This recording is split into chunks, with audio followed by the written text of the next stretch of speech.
Corinne, simple prayer. Okay, please start. Hindi ka naririnig.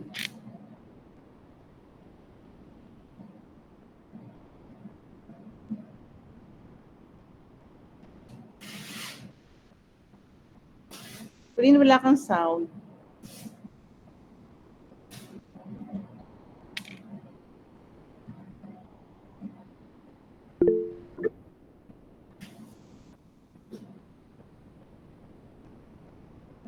O si Tricia na lang. Miss Peradilla, please lead the prayer. Si Tricia na lang muna. O kasi hindi ka naririnig. Tricia? Ano si Tricia? Okay po, wait lang po. Sige, thank you. O basta pagka magdadasal, kailangan mabilis tayo.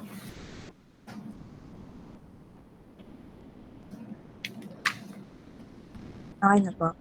Okay.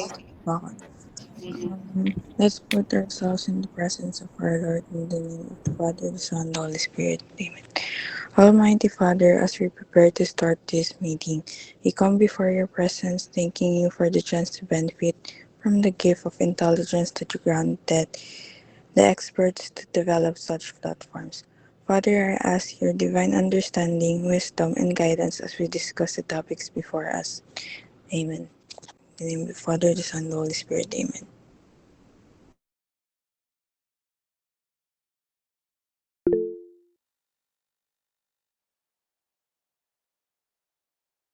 Miss, naka-off yung mic po kayo. Sorry. Thank you, Tricia. So, thank you for attending our online synchronous class. May klase ba kayo ngayon o nasa bahay lang kayo? May on-site kayo ngayon? Rain? Wala pa si Rain? Kanina po may PE. Kanina may PE. Wala pa nga si Rain. Anong oras ang PE nyo? 10 Anong to oras? 12 po. 10 to 12. Okay, so kailangan nasa bahay na kayo ngayon, ha? Kasi online lang naman tayo. Okay, so there will be quizzes, no? Meron mamaya, pero konti, kapraso lang, pang 10 points lang yun. And then there will be another quiz on Thursday. So since a Thursday, lab exam, I do not know if you're going to have your lab exam also on Thursday. Saturday, hindi kami pwede magbigay. Ay, kailan pala tayo? Pag-usapan muna natin kailan tayo mag-exam on-site. Will you be available on Friday? Gusto niyo bang pumunta pa ng Saturday? Sige, ngayon na, bilisan. Sinong Vice President since wala pa si Rain? Doc, good afternoon po. Pwede po bang pag-usapan na lang po sa GC, then heads up ka na lang po namin? Kasi kailangan malaman ko kung pupunta ako ng Saturday. Okay? Within this day naman po, i-update sa inyo po. Sige. Okay, thank you. Thank you po. Okay, thank you, Hannah. So we will continue our discussion on, so natapos tayo slide 17, but before that I would like to open again, no, the page in our module, so M2 lesson 3. Okay, so nakikita na yan. So for M2 lesson 3, okay, so this is about isomerism, the Fischer structure and Hayward's structure of carbohydrates. So what we're going to do here is to study examples for the simple carbohydrates, such as glucose, galactose, and fructose. Okay, so when we say isomerism, it could be structural, or constitutional isomer, and you have here the definitions, no? So both share the same chemical formulas. Pag sinabi kasing isomers, they have the same molecular formula, but they have different structural formulas. Okay? So ito yung sinasabi dyan. But their atoms are arranged differently. Okay? Tingnan nyo yung C6H12O6. C6H12O6 is the molecular formula of glucose, galactose, and fructose. But if you're going to look at the structural formulas of these three monosaccharides, you're going to see that they have different structures from each other. Okay? So these are the three types of structural isomers or structural isomerism. We have skeletal, positional, and the functional group. So yung functional group dito, that is the position of the C double bond O that we are talking for aldoses and ketoses. And structural isomers differ from stereoisomers. So these were studied, no, in your organic chemistry last year. Tama ba, last year, last semester? Last year, kasi pang first year yun. So they share the same chemical formulas, but the order and the order of the atoms, no? But they have different three-dimensional configurations. So we will have examples later. And then there are three categories, no, of structural isomers as found in number 2. Okay, we have skeletal, position, and functional isomerism. So this is also included, this part is also included in the module or in the one of the pages in the module of organic chemistry. Okay. So when we say skeletal, no, these isomers, you can see the skeletons arranged in a different order, and this is most commonly seen when the skeleton or backbone consists of carbon chain. Magkakaroon tayo example later. And then yung position, no, these are constitutional isomers in which a functional group or substituent changes position on a parent structure. You can also see this when we study the different metabolisms of carbohydrates, lipids, and proteins. No? Yung functional group nag-iiba ng position dun sa structural formula ng compound. Kung sa isang compound, nandun siya sa carbon number 1, pagka nagkaroon siya ng chemical reaction, napupunta siya sa ibang carbon, no? Kunyari, from carbon 1, nagiging carbon 2, or carbon 1, nagiging carbon 3. So, yung position ng functional group, o kaya ng substituents, no? Are changed. And then the functional group isomerism, they have the same molecular formula but with atoms connected differently. So the similar functional groups are formed. No? So magkaibang functional groups ang napo-form. Okay, for example, so you have a hydroxyl group. Pagka nagkaroon ng reaction, nagiging hydroxyl group na lang, nawawala na yung carboxyl group. O kaya kung carbonyl group naman, so these are all studied in your organic chemistry. Pag carbonyl group naman, tapos pagka mayroong hydrolysis, syempre nilagyan nyo ng tubig, nagiging carboxyl group. Okay? So that is what you call functional group isomerism. Okay, so we will not watch the videos anymore.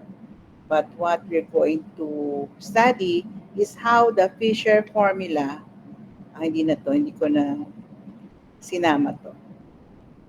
Doon sa huli, makikita ninyo, lesson 3 will be Fisher and Hayward projection.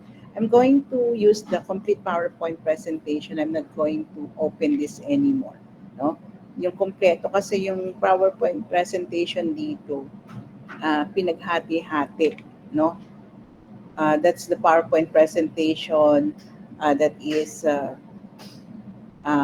culled from our textbook. Tingnan natin. Tingnan ko muna kung ano sunod bago tayo mag-discuss. And then, of course, if you are done with the experiments on carbohydrates, no?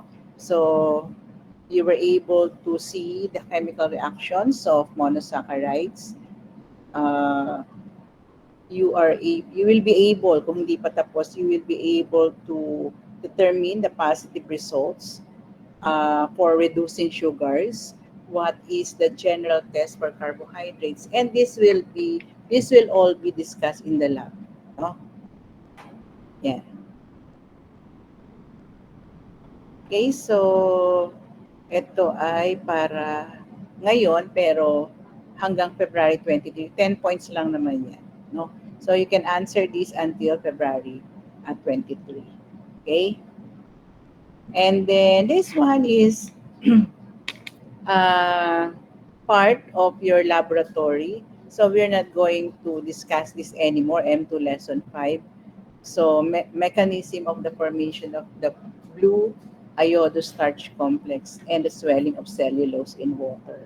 So we're not going to discuss this module anymore, but instead we're going to focus on the details as contained in your textbook. Okay? So, hindi na yan. So, if you want to, gagawin nyo to sa laboratory, parang macaroni to, no? Ang papadala sa inyo, elbow macaroni sa laboratory. Okay, so we have the post task also, pero hindi ko pa binubuksan yan para sa inyo. So, after our discussion, there will be 2 more quizzes, no? Kaya lang hindi lang naman yan yung contents ng inyong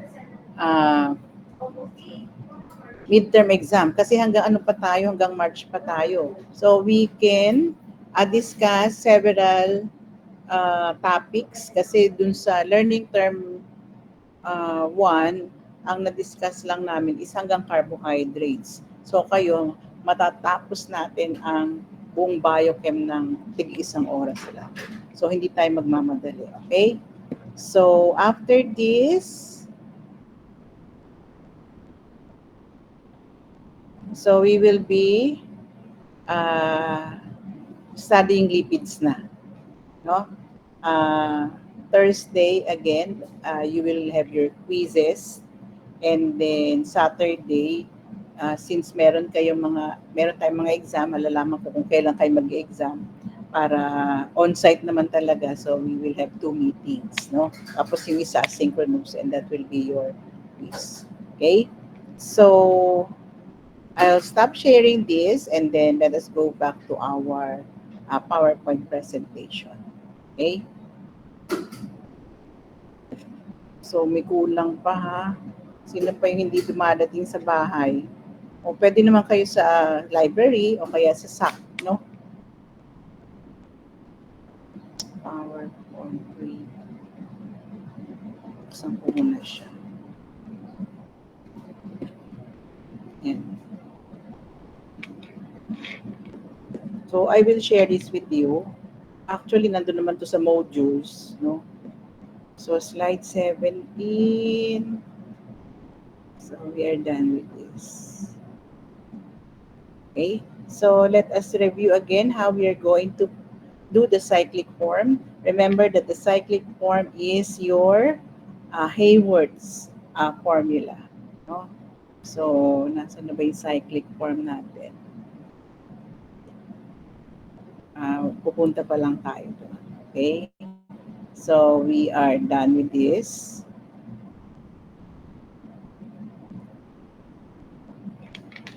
So, always remember, no, yung chirality center na tinatawag natin, nandun siya lagi sa gitna. No? So, the carbon atom that is part of the hemiacetal is a new chirality center called the anomer carbon. Tingnan natin. Yan. So, we're going to redraw. No? So, ito na tayo. So, kailangan meron kayong pen and paper so that you can follow how we are going to do cyclization of your carbohydrate molecule. So usually, ano yan, um, mga monosaccharides. Okay? So what we're going to do is glucose, galactose, and fructose. So in this slide 19, you will see the D-glucose molecule, no, which is a monosaccharide. And D-glucose is an aldohexose. While why aldohexose? Because there is the carbonyl group in carbon number 1. Ang sabi ko, yun lang titingnan ninyo. Bakit hexose? Kasi 6 yung carbon atom. So 1, 2, 3, 4, 5, 6. If we are going to remove the carbon atoms in the middle, so ang mang tawag na doon kasi ito yung magiging cross, di ba? These are your chirality centers. Okay? So, pagka tinanggal natin yung mga carbons na yan, makikita lang natin CHO, CH2OH, and the ones at the sides, magiging Fisher formula na yun. So, this is now your Fisher formula. Okay? Hindi pa tinatanggal dito, pero nasan ba yung Fisher formula natin? Wait lang. Balikan ko lang ha. So, ito. So, pag wala na yung mga carbon atoms dito, this is called your Fisher formula. Okay? So, ito lang yung gagawin nating example dun sa Hayward's formula. So, please follow kasi kasama to sa quiz ninyo. Tsaka sa periodical exam. Okay, so tingnan natin to, no? Let me use the Jamboard para maintindihan ninyo mabuti. So the first step in cyclization is to rotate glucose at 90 degrees. 90 degrees. Okay. Palitan ko to ng Jamboard. Kasi para maintindihan nyo. Okay, so makikita na.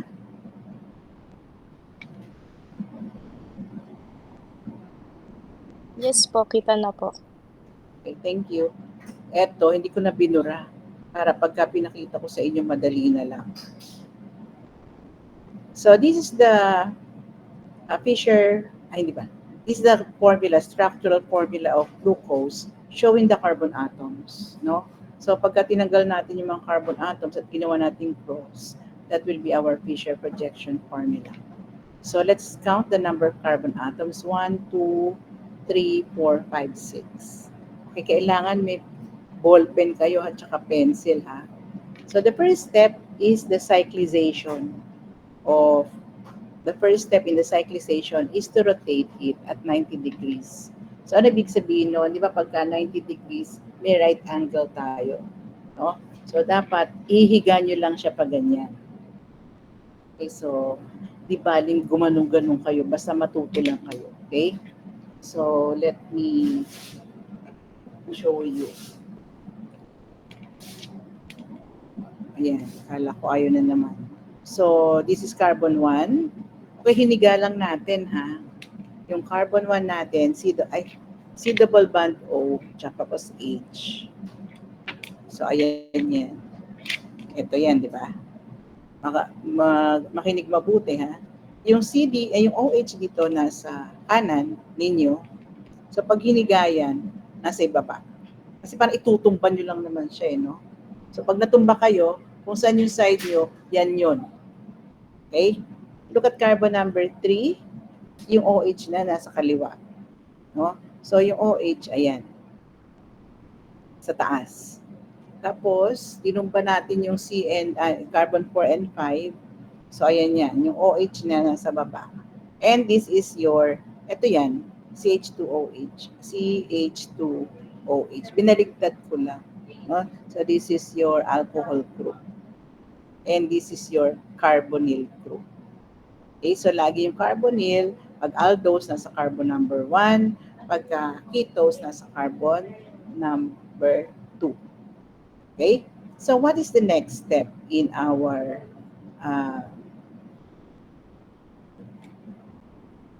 forming the Hayward's formula. So, ito na tayo second step. So, this is the first step. Okay ko dito. First step.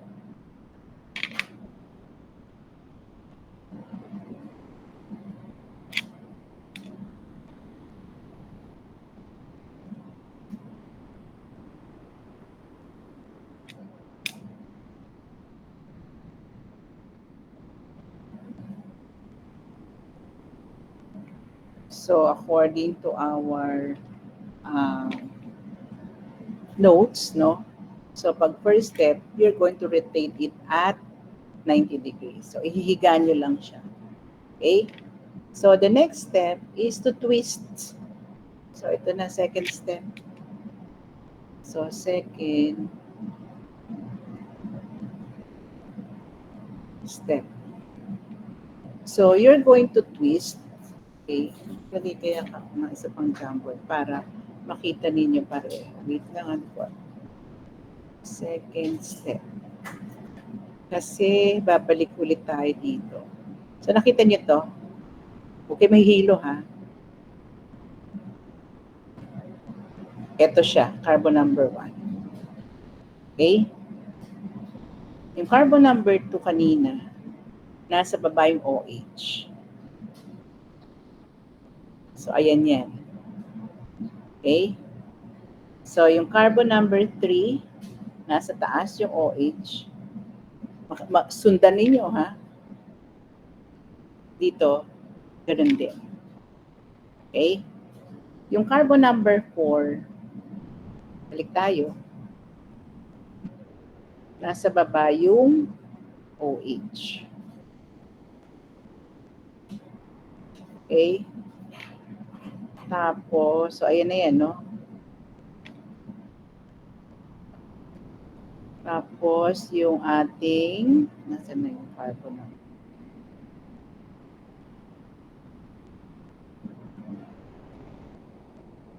Carbon number 5, balik tayo. Yung OH na to at saka ito, tatanggalin natin yung O. Siya yung magdudugtong doon sa carbon at saka oxygen. So, ito yan. Tingnan nyo mabuti. Second. So, 1, 2, 3, 4, pare-pareho yan dun sa hiniga natin. But in the fifth carbon atom, yung OH hindi na nasa baba. No? So, yung hydrogen ay nasa baba. Tapos, nakakabit na yung 6 carbon atom dun sa carbon number 5. Kasi yun naman talaga yun. Ito yan. Okay? Yan, ha? Yung OH napunta na dun sa kanan, yung H napunta sa ilalim, and then yung 6 carbon atom kasi nakakabit na sa carbon number 5. Okay? Tapos, anong gagawin natin? Ayan na siya. No? Ito na yung OH. Okay, maiiwan yung oxygen doon. So, when the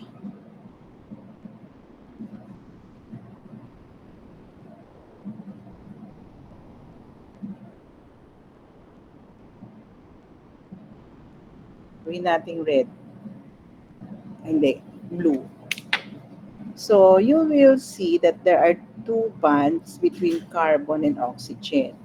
So, ito, di ba, pagka-alkene, double bond, no? Tapos, pakita ko lang na pair of electron siya. Okay? Yung pair of electron na yan, ito din, burahin ko din ito. Paghiwalayin ko lang yung H at saka OH.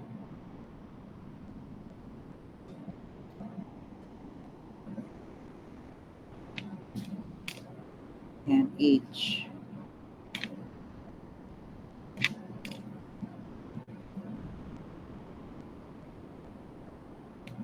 Okay. So, this will break. Ito.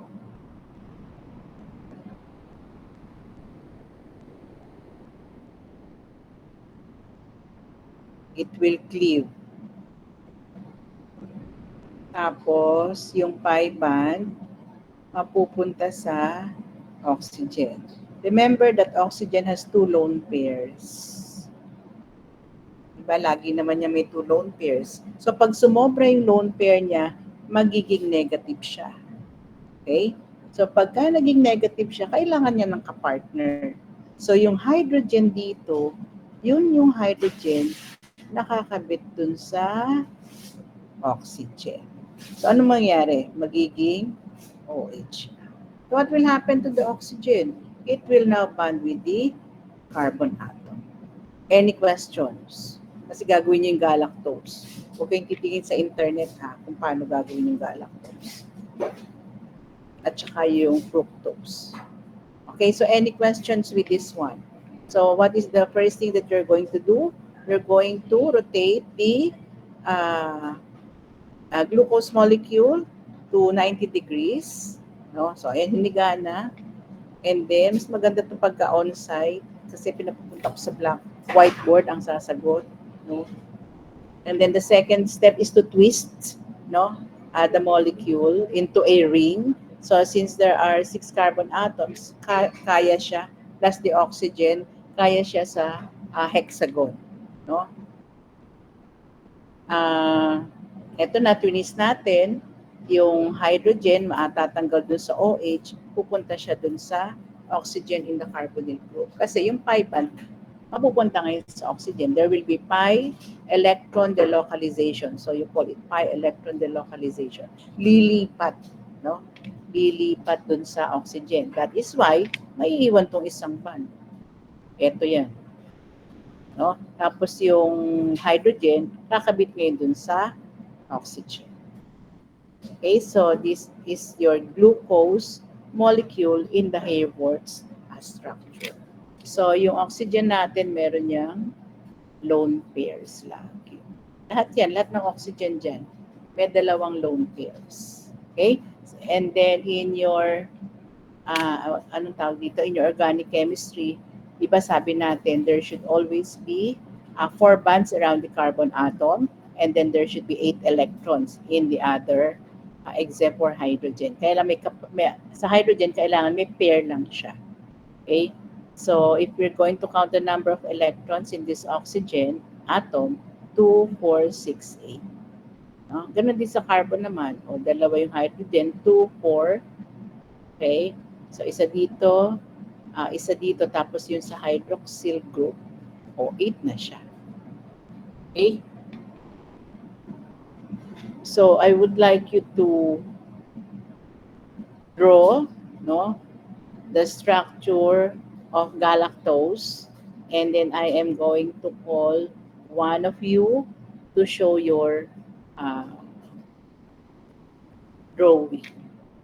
Okay, so you have 5 minutes for galactose and fructose. Pag tinawag ko, hindi na ako sagot, may minus ha.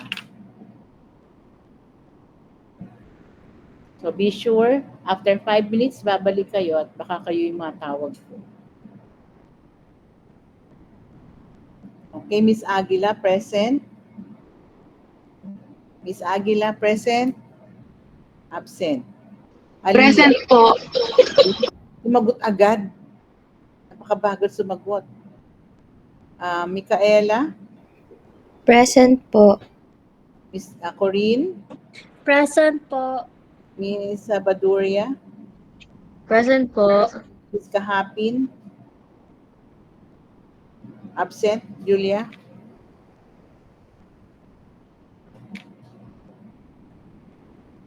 And then Miss Castellano? Present po. Miss Castillo? Isabella? Absent? Miss Castillo, 1. Miss Castillo, 2. Miss Castillo, 3, absent. Okay? And then Miss Cruz, Ron? Present po. Okay. Miss De Los Santos, Barbie? Present po. Miss Del Gallego? Present po. Miss Dizon? Present po. Miss Fajardo? Present po. Miss Fidelino? Present po. Miss Gamil? Present po. Miss Imbong? Present po. Miss Lebanan? Miss Lebanan? Absent. Miss Lebanan 2, Miss Lebanan 3, absent. Miss Loisaga? Present po.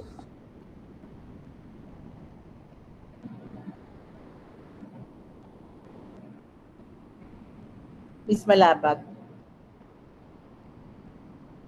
Miss Malabag 1. Miss Malabag 2. Miss Malabag 3, absent. Miss Mangulabnan? Present po. Miss Marfa? Present po. Miss Peradilla? Present po. Miss Toriado? Present po. Miss Urbino? Miss Valencia? Present po. Miss Viernesa? Present po. Mr. Aminulia? Present po. Mr. Pesabella? Present po. Mr. Buendia? Present po. Mr. Inco? Present po. Mr. Masangkay? Present po. Mr. Oquialda? Present po.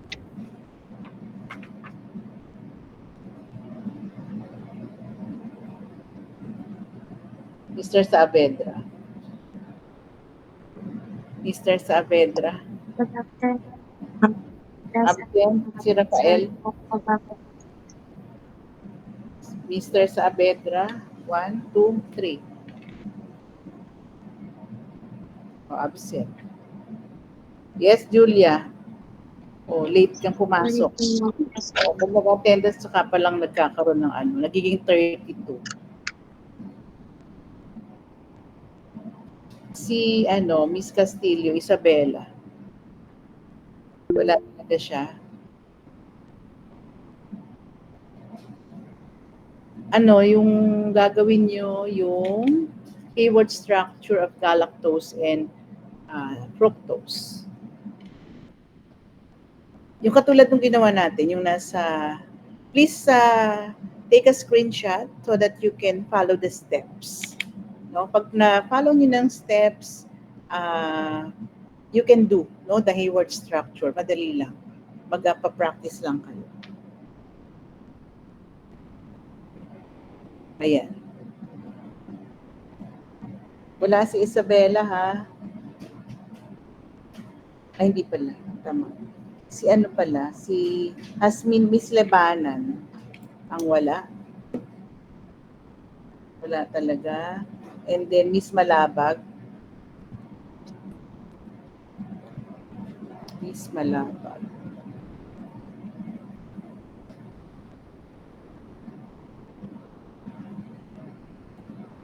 Sweet. And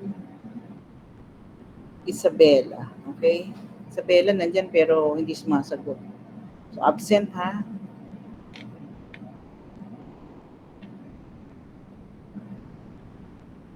Rain, kilala mo si Miss Urbino? Rain. Yes po. Na-message ko na po siya regarding biochem po. O ano nangyari? Pero pumapasok siya sa lab. Kahapon po pumasok po siya. Okay. Sige. Kasi hindi pa siya pumapasok sa atin.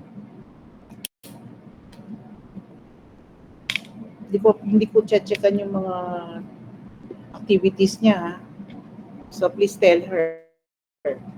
Kasi i-void ko yung activities unless magbigay siya ng magmula February 6. No? Hanggang ngayon, wala pa siyang attendance. Okay po. Nag-respond po siya sa akin. Ang sabi niya po, i-message niya daw po kayo. Bakit ang tagal-tagal ngayon lang? Ang grade na niya sa midterm, ano ng grade niya? So, you're going to do the Hayward's formula of galactose and fructose. Okay? Yan. So, pagka nag-volunteer, may plus. Kasi mahirap yung exam natin, midterm exam. Ako gagawa pala ako ng panibagong exam sa inyo. Kasi iba na yung coverage. Hanggang ano siguro tayo, proteins. Makakaabot tayo sa proteins. Oh, any volunteer for the structural formulas of galactose and fructose?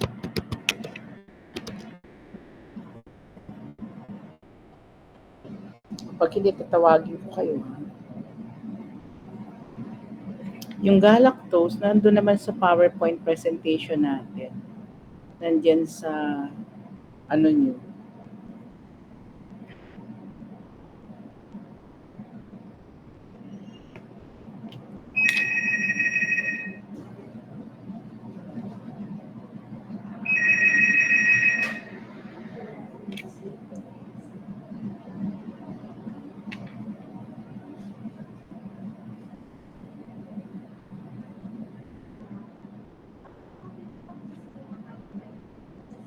Yung Jamboard natin.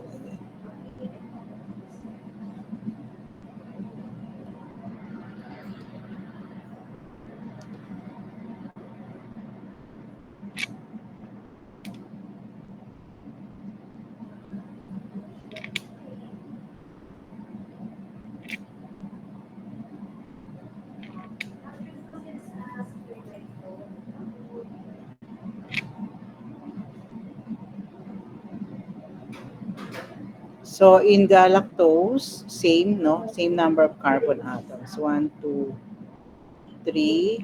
Sundan nyo to, ha? 4. Booking ko copies sa internet, 6. 1, 2, 3, 4, 5, 6.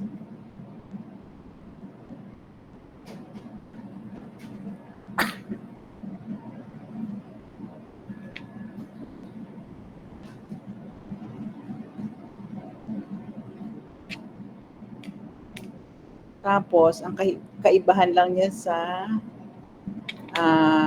glucose, yung OH ng galactose ay nasa carbon 1, 2, 3, and 4.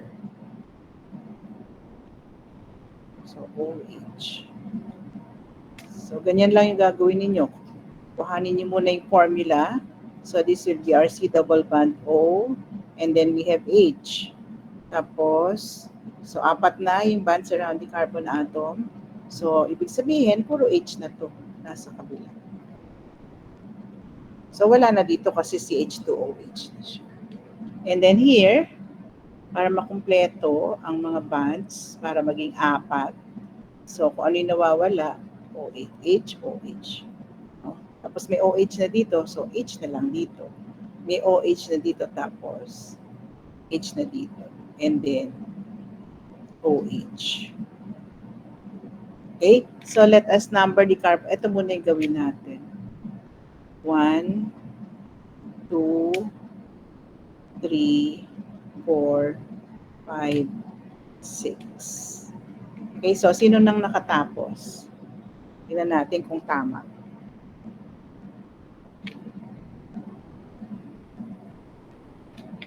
Mr. Felicilda, tapos ka na? Tingnan ko nga yung gawa mo. Kung gumagawa ka. Tingnan ko. Yes po, ma'am. Gumagawa po. Patingin, pakita mo sa camera ang gawa. Wait lang po, ma'am. Ngayon na. Tingnan ko. Kinokopya ko lang po, ma'am. Ano kinokopya mo? Yung nasa, PowerPoint nyo. O, bakit ngayon ko lang kukopya? Eh, kanina ko pinagagawa ko. O, sige. O, i-rotate mo na yan at 90 degrees. Yes po, ma'am. Tingnan ko kung paano magagawin. Pakita mo ulit, ha? Lalagay mo ulit yan sa camera mo. So, you're going to rotate. I'm not going to do it. Si Mr. Felicilda ang gagawa. So, you have to rotate this at 90 degrees. So, ulitin ko lang kasi para magkasya. Okay? Ayan. No? So, syempre, pag hiniga nyo yan, bumilang ulit kayo ng 6 na carbon atoms. 1. Tapos ikaw, Mr. Felicilda, magtapos. 1, 2, 3, 4, 5, 6. Tapos, lagyan mo ulit ng numbers. So, this will be carbon 1, 2, 3, 4, 5, 6.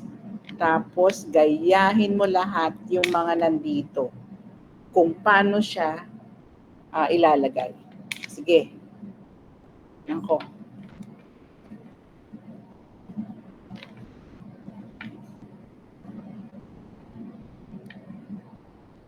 Si Isabella, galactose pa lang daw natapos niya. Sige. Tingnan muna natin ang gagawin nito si Mr. Felicilda. Gusto ko lang makita. Okay, fructose. Pwede naman kayong tumingin sa sa internet. Kaya lang, kailangan maintindihan nyo kung paano siya ginawa. No? Anthony, tapos na? Nahihiga mo na ba yan? Yes po, ma'am. Sige, patingin. Gusto ko lang makita yung 3 and 4, carbons 3 and 4. Ilapit mo sa sa camera. Ayun po. Ayan. So, bali yung carbons, ipa-landscape mo. Ay, naka-landscape na po yun, ma'am. Bakit parang yan. Yan, okay? So, if you're going to count, parang nandun yung CH. Ay, baligtad. Wait lang. Yung CH2OH mo dapat dito. Baligtarin mo dapat dito. Yung Sige. CH2OH. Kasi nga hiniga mong pag ganun, no? Hiniga mo siyang pag ganun. Bali yung C, dapat eto. Hindi ka nakikinig kanina. Yung C, tapos double bond OH, dapat nasa unahan. Ganun ba yung ginawa mo, Isabella? Opo, nakabaliktad po. Oo, sige. Dapat yung carbon number 1 dun sa dito, siya yung carbon number 1 natin. Okay? Bilisan mo, Anthony. Baliktarin mo yung gawa mo. Para natututo kayo. And then, mag-skip tayo. C double bond O. Oy, tingnan mo nga, bakit ka may OH dyan? Di ba wala namang OH dito? Tanggalin mo yung OH mo dyan. Gayahin mo lang yung 1. Sa 1, meron lang H at saka double bond O. Sige po. Tingnan ko ulit. Kasi lahat ng oras na sa atin dahil isang SEM tayo. So, hindi tayo magmamadali. Hindi katulad dun sa 1B. Para kaming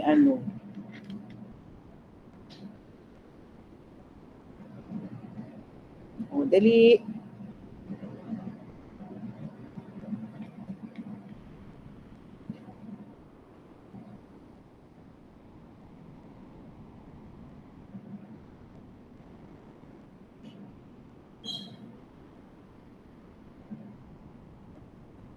Ang tagal. Ito, ma'am, tama na po ba?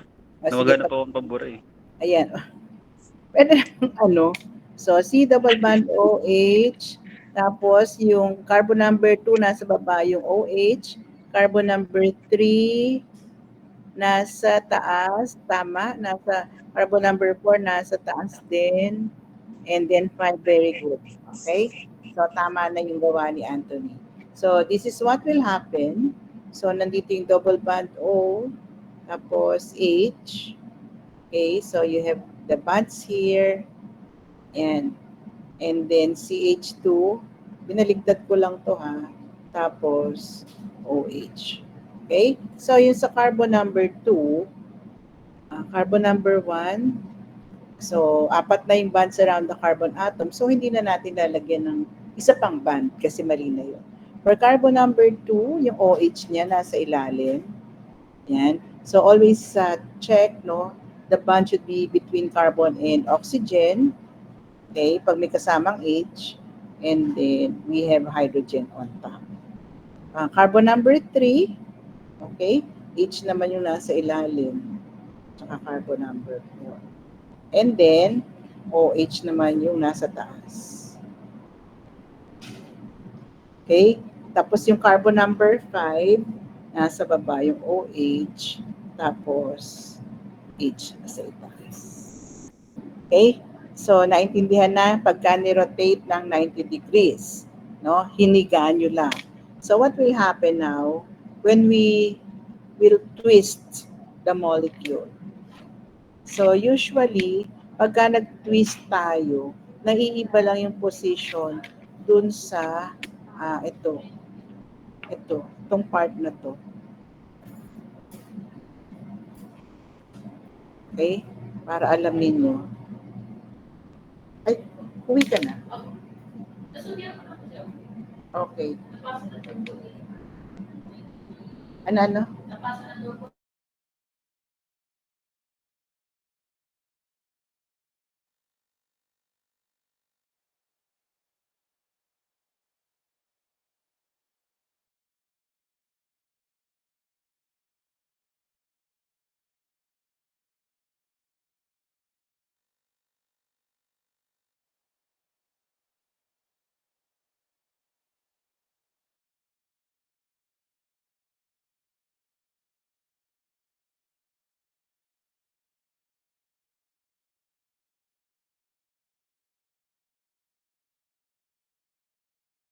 So, let's continue. So, nahiga nyo na yan, ano?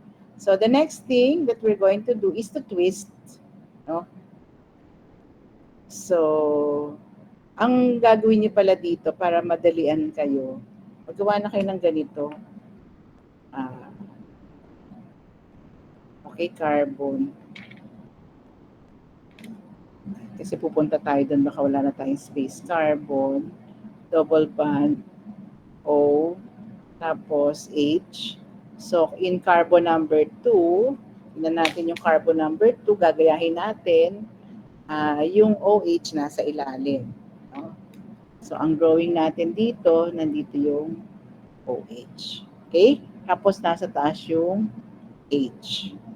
Tapos, yung carbon number 3, no?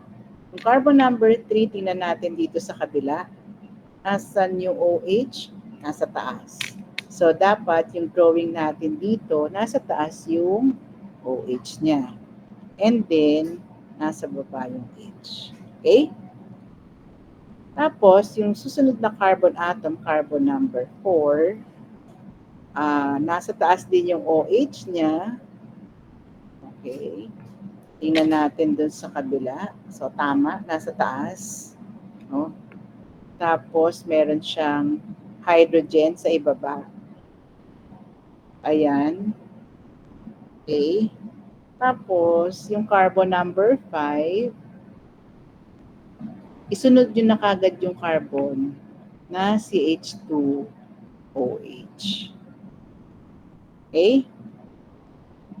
Tapos, dito natin idudugtong yung OH.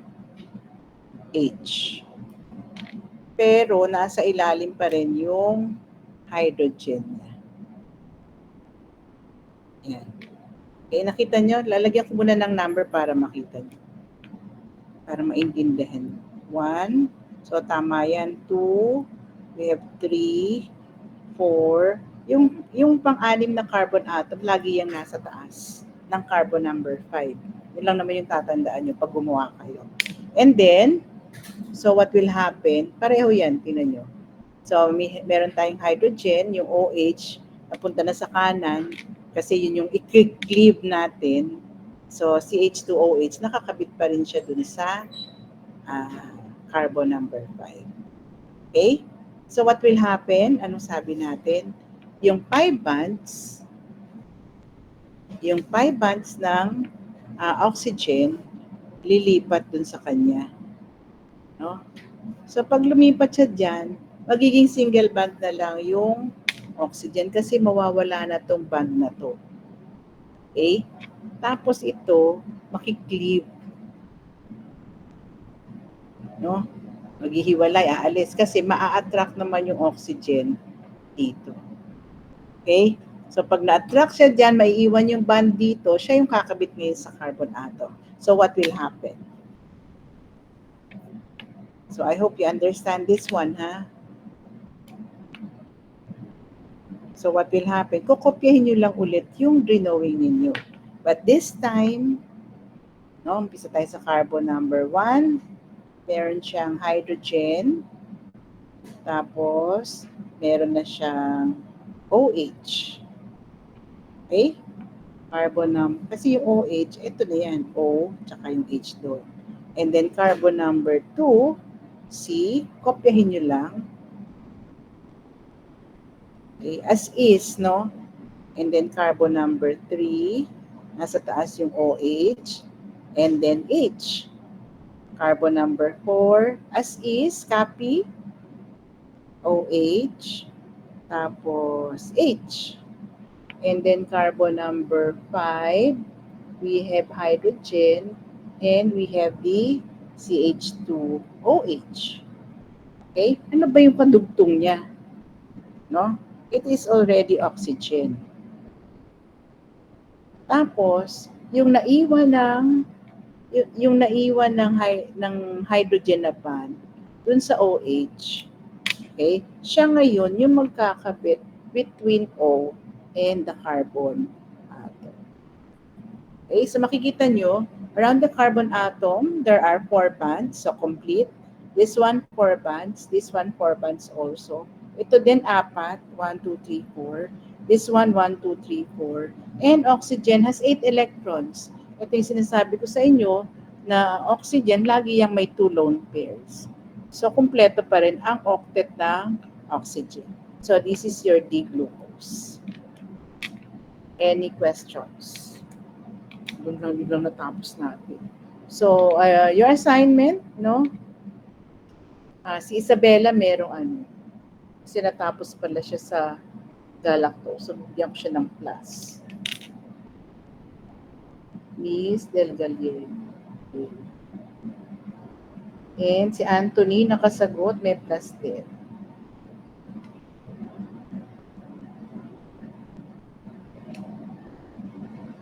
Okay, so this will be added to your class participation. So we will continue on. Sige, i-announce ko kung meron tayo sa Saturday. Hindi, wag sa Saturday kasi may mga exam kayo. Wait lang. Hindi din sa Thursday kasi magla-lab exam naman kayo. Kailan yung lab exam niya pala? Kasi pag exam days, bawal kayo, hindi pwede mag-lecture. Kailan ang lab exam nyo? Rain? When is your lab exam? For which class po? Dito sa atin, sa Biochem. I don't recall po na may date na po for our lab midterm Wala pa rin exam. kayo. Oh, sige. Sa March So, pa din po yata. pwede tayo mag-meet sa Thursday. So, kasi ano pa lang tayo eh. Oo nga pala, 1 sem nga pala tayo. So, okay lang. So, we will meet on Thursday. Hintayin nyo lang ako kasi meron kaming on-site exam ng 1B. O BSN 1B. So, just wait. 1 o'clock to 3 o'clock kasi sila. Hinati ko. So, kasi masyadong maliit yung room. So, there will be 2 batches. So, ano tayo? Online, synchronous on Thursday. Okay? So, your example is to finish. No? Ganyan din yung gagawin ninyo. Pero hindi na hexagon yung ano. Hindi na hexagon yung fructose. It will be a pentagon because the carbon double bond O in fructose is in carbon number 2. No? So, practicein ninyong gawin yung fructose sa bahay. Okay? So, any questions? I'm going to stop sharing. Any questions? So, mag-aral sa bahay, ha? And then, please answer our quiz for today. Thank you, and you may leave the Google Meet now. God bless everyone and take care. Okay? Sige. Thank you po. I'm going to end the meet.